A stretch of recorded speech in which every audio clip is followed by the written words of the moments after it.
에큐온캐피탈, 에큐온저축은행과 인스비TV가 함께하는 지속가능 경영 ESG 월드와이드 이슈 이노소셜랩 지속가능 경영센터 유승권입니다.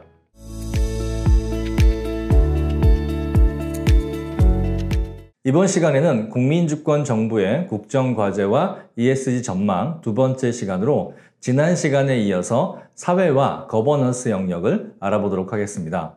우리 국정과제는 5대 목표와 23대 전략, 123대 과제로 이루어져 있는데 우리 사회 영역, 거버넌스 영역에서는 국정목표 세 번째, 그리고 국정목표 네 번째, 그리고 거버넌스 영역에서는 국정목표 두 번째가 해당된다라고 할 수 있습니다. 하나씩 살펴보도록 하겠습니다. 우리 첫 번째, 협력과 상생의 공정경제에서 우리 공정경제 영역의 구체적인 목표들이 있는데 그 중에서 67번 목표, 기술 탈취 근절과 상생의 기업 환경 조성이 우리 ESG와 좀 특별히 관련이 있는 것 같습니다. 한번 살펴보면요. 이 과제 67번 기술 탈취는 근절하고 상생의 기업 환경을 조성하겠다라고 나와 있습니다. 그래서 과제 목표를 보면 불공정 행위에 대한 신속한 피해 구조와 분쟁 해소, 공정한 시장 질서 확립, 그리고 대중소기업 간 임금복지 격차 해소, 주요 내용으로는 중소기업의 기술보호 제도 강화, 피해 구제 제도에 대한 부분들을 강화하겠다. 그리고 납품대금 연동제의 적용 대상을 에너지 비용까지 확대하겠다. 그리고 사각지대를 차단하겠다. 일하고 싶은 중소기업을 만들겠다. 그래서 청년들이 중소기업에 유입하는 것을 촉진하겠다. 장기 근속을 유도하고 자산 형성 프로그램, 즉 중소기업에 다니는 청년들이 자산을 형성할 수 있도록 하는 프로그램을 확충하고 복지 플랫폼과 바우처를 신설하겠다. 이런 내용들이 있습니다. 지속가능 경영 ESG에서 이제는 이제 우리나라의 구습이었던 아주 안 좋은 관행이었던 이 대기업과 중소기업 간의 이 갑을 관계를 깨고 이제 지속 가능한 성장을 위한 파트너십으로 가겠다라고 하는 방향성은 정말 좋습니다. 이런 부분들이 우리 지속 가능 경영에 큰 영향을 미쳤으면 좋겠고요. 특히나 이제 ESG가 글로벌한 어떤 경영의 주요 내용들이 되면서 이 대기업들이 중소기업들에게, 협력업체들에게 ESG를 어떤 면에서 보면 안 좋은 방향으로, 즉 환경 경영, 사회가치 경영은 하라고 하면서 오히려 비용은 지원하지 않고 오히려 이제 납품 받는 쪽에서는 납품 단가를 낮추고 또 ESG 팀에서는 뭐 신재생 에너지 쓰세요, 노동 환경 좋게 하세요, 안전 경영 좋게 하세요 이렇게 하면서 납품가는 오히려 낮추는 이걸 이제 소위 ESG 갑질이라고 하는데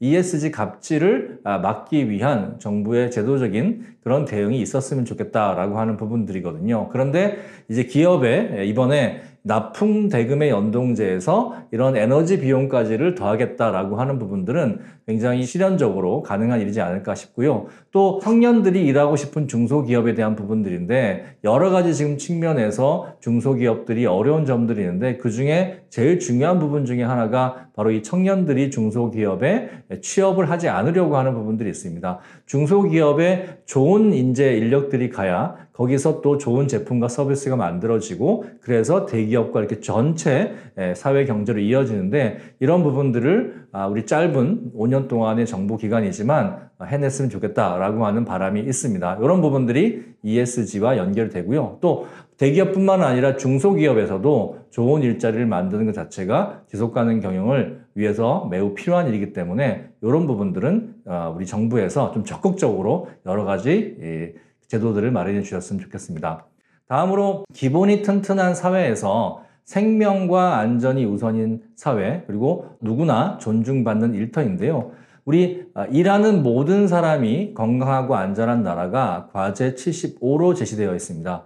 여러분 미디어에서 많이 보셨겠지만 특히 이재명 대통령은 이 산업 현장에서의 안전, 특히 일하면서 사람이 죽어나가는 일을 만들지 말자라고 하는 아주 강력한 의지를 가지고 있습니다. 그래서 2030년까지 이 산업 현장의 사고 사망 비율을 1만 명당 0.29명, OECD 평균 수준으로 감축하겠다라고 했고, 일하는 모든 사람을 위한 안전보건 체계 구축, 또 산재 보상에 대한 국가 책임을 실현하겠다라고 했습니다. 주요 내용으로는 안전보건공시제, 대규모 사업장부터 시행을 하고요. 그리고 원청과 하청에 공동 산업안전보건위원회를 도입하겠다라고 하는데, 요거는 지금 운영되고 있는 산업들은 있죠. 그래서 적용 범위를 확대하겠다라고 하는 것이고요. 위험성 평가 개선과 재해 조사 의견서를 공개하고 중대 재해에 대한 수사 체계를 확충하겠다. 그리고 산재 보상에 대한 국가 책임을 실현해서 국선 대리인 제도를 신설하고 전국민 산재보험을 들게 하겠다. 그리고 새로운 위험 예방, 감정 노동, 과로사, 과로 자살을 방지하고 야간 노동을 규율하겠다. 이렇게 나와 있습니다. 정말 이렇게만 되면 정말 좋겠고요. 이런 것들이 기업 ESG에 미칠 영향은 첫 번째는 안전보건공시제의 준비 및 대응을 해야 될 것 같습니다. 이제 안전사고가 일어나는 그 주요한 산업이라든지 또는 안전사고가 위험에 있는 그런 산업장들에 대해서는 외부로 또는 홈페이지나 여러 공개된 채널을 통해서 안전사고에 대한 그런 내용들이나 아니면 안전사고의 건수 이런 것들이 다 공개되는 그렇게 만들겠다라고 하는 거거든요. 그러면 이제 ESG 의무 공시에서 지금 뭐 환경적인 여러 가지 요소를 또 공시하는 경우도 있지만 이제는 안전도 우리 정부에서는 공시되는 그런 체계가 될 것 같습니다. 그리고 산재 대응을 강화해야 되는데 그동안 대기업들 그 지속가능 보고서를 보면 뭐 안전사고, 사망사고 0이다 이렇게 나와 있는데 실제 파보면 뭐 사내 협력업체라든지 외부 이제 협력업체 중에는 실제로 사망사고나 산재사고가 있는 경우가 종종 있었습니다. 이제는 우리 회사 안에서 또는 우리 회사 일을 하다가 죽거나 큰 재해를 당한 사람이 있으면 이것도 공개하고 책임을 지겠다라고 하는 부분들이거든요. 그러니까 이제 안전 경영을 우리 회사 내부에서만 하는 것이 아니라 전체 가치사슬로 확대해야 되는 부분들이 성큼 다가왔다 이렇게 얘기할 수 있을 것 같습니다. 그래서 특히나 우리 소규모 사업장, 대기업뿐만 아니라 중견 중소기업의 사업장들도 안전관리 및 예방체계를 강화해야 되는 부분들이 있는데요. 이번 이재명 정부에서 이 안전에 대해서만큼은 정말 정부 끝까지 아주 매우 강하게 밀고 나가겠다라고 하는 의지가 있기 때문에 안전에 대해서는 이번 국정과제와 ESG가 잘 연결될 것 같습니다. 다음으로 과제 93번 차별과 배제 없는 일터입니다. 그래서 과제 목표를 보면 일터 기본권을 보장하고 임금 체불 50%를 감축하고 공정임금을 확산하겠다. 그래서 주요 내용으로 보면 일터 기본법을 제정해서 5인 미만, 초단시간, 근속 1년 미만 이런 부분들까지로 적용을 확대하겠다. 즉 이제는 작은 사업장이라든지 짧게 노동을 한다라고 하더라도 노동법에 대해 적용을 받게 하겠다라고 하는 부분들이죠. 그리고 비정규직 권리 보장에서 노동조합법 2, 3조, 흔히 이제 노란봉투법이라고 해서 개정하는 부분이 생겼고요. 또 공공부문의 상시 지속, 또 생명 안전 업무의 정규직 고용 원칙을 확립 및 확산하겠다. 즉 앞서서도 얘기했지만 안전 영역에서 일하는 그런 공무원들 또 안전 영역을 지키는 이런 공공 일자리들은 앞으로 상시적으로 확충해서 이런 부분들에 대해서 인력이 없어서 인력이 부족해서 발생하는 안전사고들을 막겠다라고 하는 의지를 보여주고 있습니다.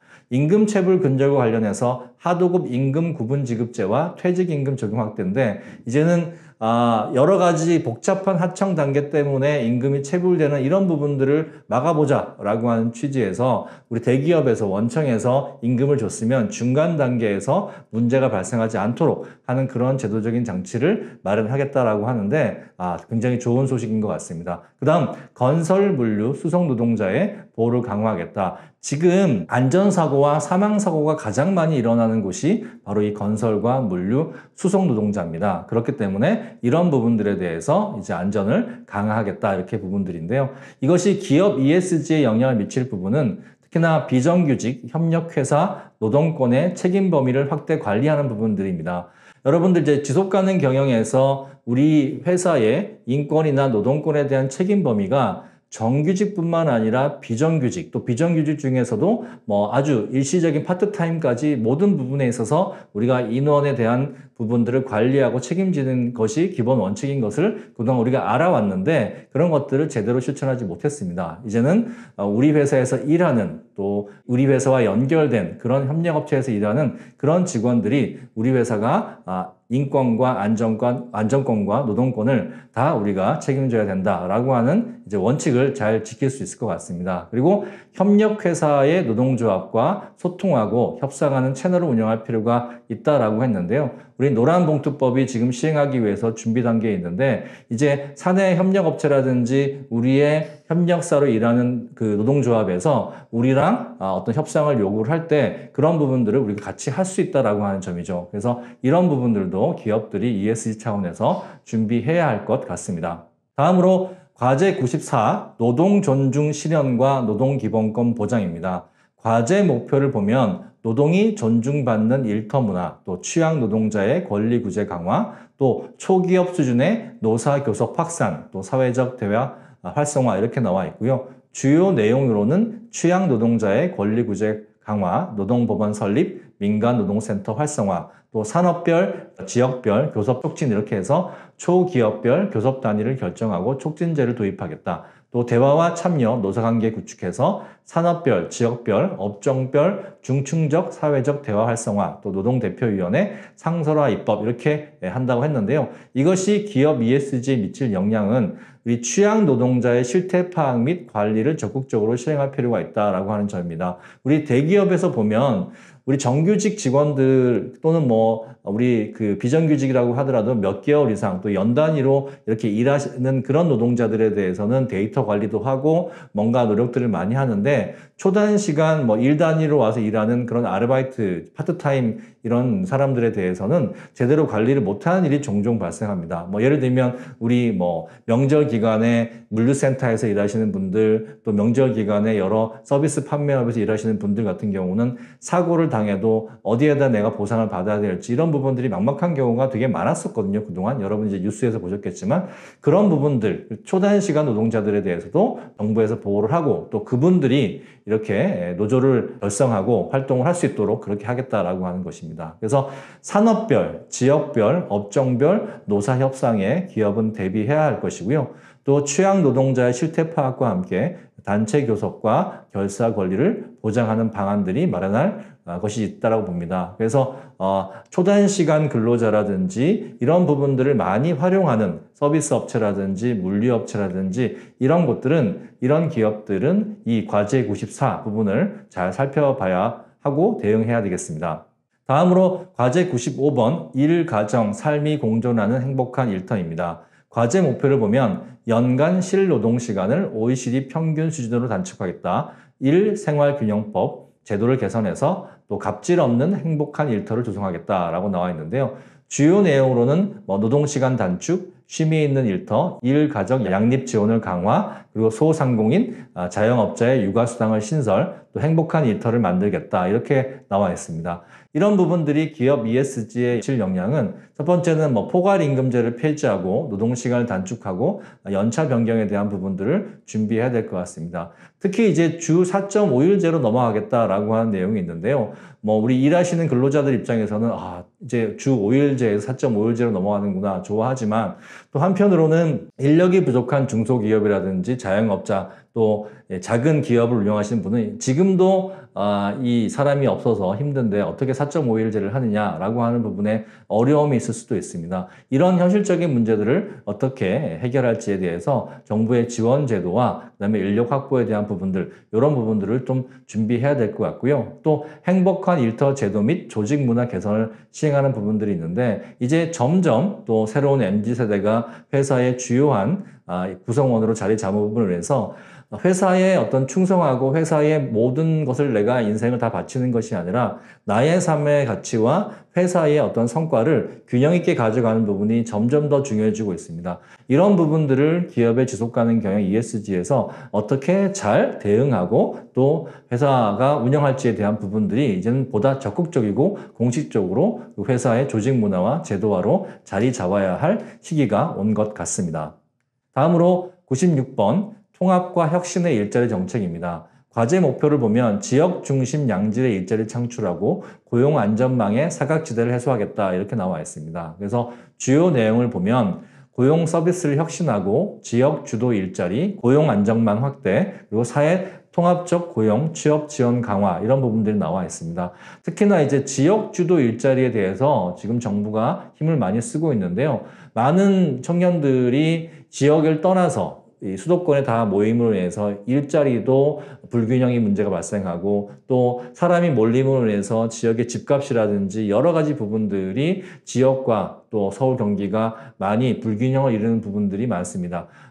전국적인 어떤 고른 발전을 위해서는 지역에 좋은 일자리가 많이 생겨야 될 텐데요. 이런 것이 이제 앞으로 잘 된다라고 하면 이 지역 기업들의 인력난을 다소 해소할 수 있는 기대가 될 수도 있고 또 지역 기업들의 어떤 지원 제도를 적극적으로 알아봐서 활용하는 그런 필요도 있을 것 같습니다. 그리고 이제 대학생이라든지 고등학생들 채용 연계형 직업훈련 프로그램이 지금도 열심히 하고 있지만 앞으로 더 활성화된다라고 하면 이런 대학들과 또는 우리 실업계 고등학교 학생들과 채용 연계형 직업 교육 프로그램들을 또 활성화해서 좋은 인재들을 미리 이렇게 모집하는 이런 활동들을 적극적으로 할 필요가 있을 것 같습니다. 다음으로 이제 성장을 북돋는 금융혁신에서 금융 부분입니다. 그래서 금융 부분을 보면 우리 과제 46번을 보면 진짜 성장을 뒷받침하는 생산적 금융 이렇게 나와 있습니다. 그래서 과제 목표를 보면 첨단 전략 산업에 전폭적 투자를 하고 또 혁신 벤처 기업의 금융 생태계를 조성하고 또 기후 금융을 공급 확대하고 ESG 공시 관련 인프라를 제고하겠다 이렇게 나와 있는데요. 주요 내용으로 보면 AI 등 미래 전략 산업에 대한 투자, 또 벤처 중소기업, 또 재생에너지, 기후 기술, 탄소 감축 활동 등의 지원 금융을 확대하겠다. 그리고 ESG 공시 기준 이라든지 또 로드맵을 마련하겠다. ESG 우수 기업의 정책 금융 지원을 확대하겠고 나와 있는데요. 실제 이제 이번에 나온 국정 과제 중에 ESG라고 하는 키워드를 공식적으로 언급하고 가장 강조한 과제는 바로 이 과제 46번입니다. 그래서 많은 기업들이 과연 이번 정부에서는 ESG 공시가 이루어지느냐라고 많이 이제 부담도 가지고 있고 기대도 하고 있는데 또 이런 부분들에 대해서는 다음 편에 제가 좀 더 설명을 좀 드릴 텐데요.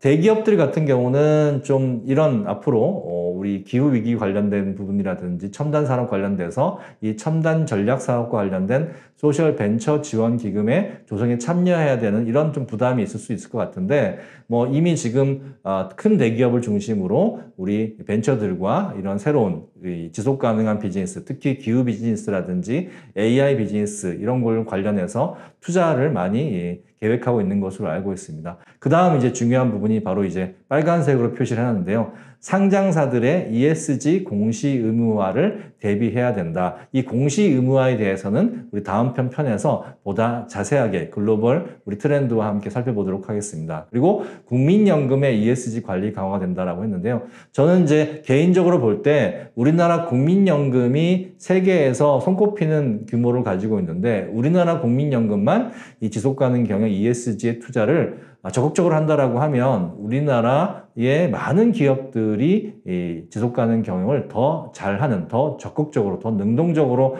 하는 방향으로 바뀌지 않을까 싶습니다. 그래서 국민연금이 ESG 투자를 확실하게 좀 해줬으면 좋겠다라는 부분들이 있고요. 또 사회적 기업들 입장에서는 혁신 성장 정책 펀드라고 하는 것들이 생기는데 이런 것들을 대기업과 함께 연계해서 잘 활용했으면 좋겠다라고 하는 생각이 있습니다.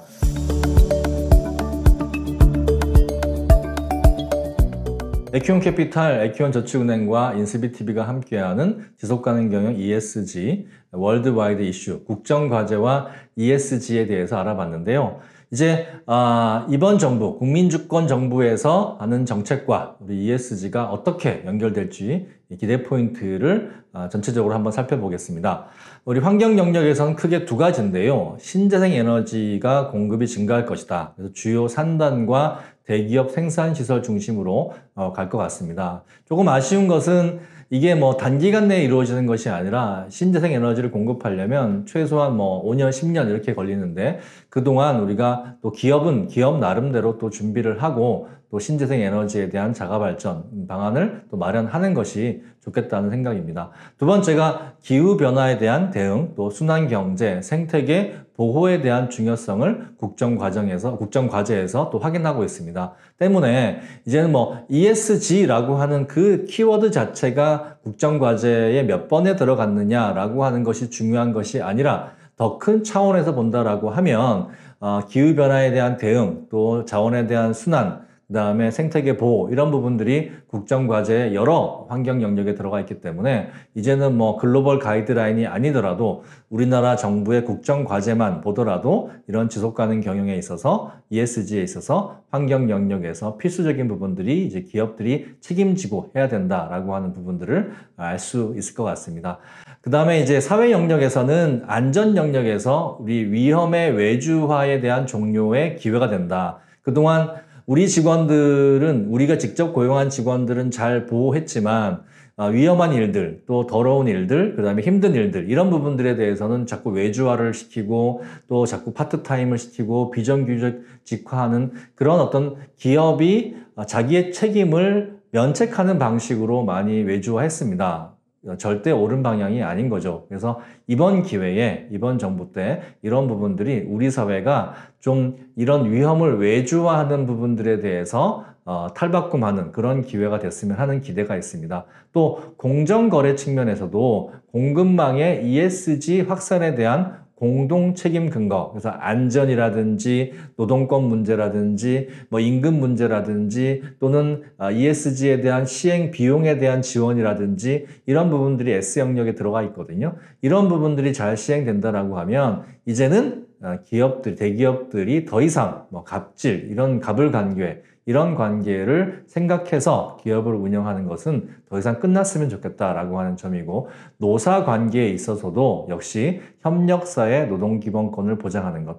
우리 직원들만 이제 잘 해주어서는 안 된다는 거죠. 이제는 협력사 직원들도 잘 해줘야 되고 그들이 함께 우리 회사를 성장시키는 그런 구성원, 파트너로서 인정을 해줘야 된다라고 하는 것입니다.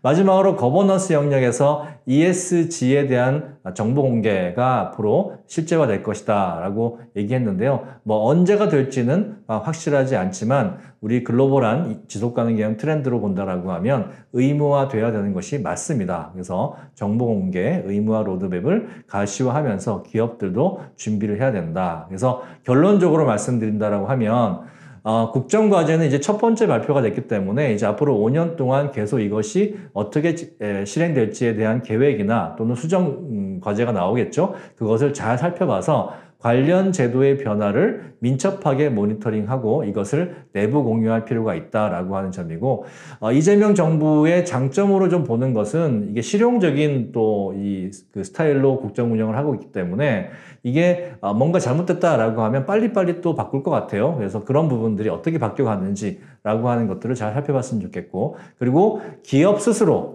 다 이제 외부에서 이렇다 저렇다라고 하는 것들을 다 모은 다음에 마지막에 남들이 다 하면 하지 이런 식으로 대응했다라고 하면 이번 정부는 그렇게 대응해가지고는 좀 손해가 될 것 같습니다. 그래서 기업들이 잘 살펴서 좀 주도적으로 분석하고 또 정부에게 또 산업별로 기업별로 적극적으로 의견을 제시해서 소통하는 것을 또 좋아하는 그런 스타일이니까 그런 부분들을 잘 활용했으면 좋겠습니다. 그래서 이제 지속가능 경영이 수동적인 대응을 해가지고는 안 될 때다. 능동적인 활용을 하고 또 ESG를 정말 기업의 부담이 아니라 책임이 아니라 기업이 발전하는 그러한 혁신의 기회로 활용할 필요가 있다라고 하는 점이 이번 이재명 정부의 국정과제와 ESG를 함께 분석해 보면서 나온 결론이라고 말씀드릴 수 있습니다. 이번 시간에는 국민주권 정부의 국정과제와 지속가능 경영 ESG의 관계를 살펴봤습니다. 말씀드렸듯이 기존에는 우리 기업들이 지속가능 경영 ESG를 남들이 하면 따라하는 그런 수동적인 자세를 보였다라고 하면 이번 국정과제를 살펴봤을 때 ESG 모두 정부가 굉장히 적극적이고 능동적으로 움직이고 있습니다. 이럴 때는 기업도 함께 보조를 맞춰서 지속가능 경영 ESG가 활성화될 수 있도록 국정과제와 잘 보조를 맞췄으면 좋겠습니다. 강의 들어주셔서 감사합니다.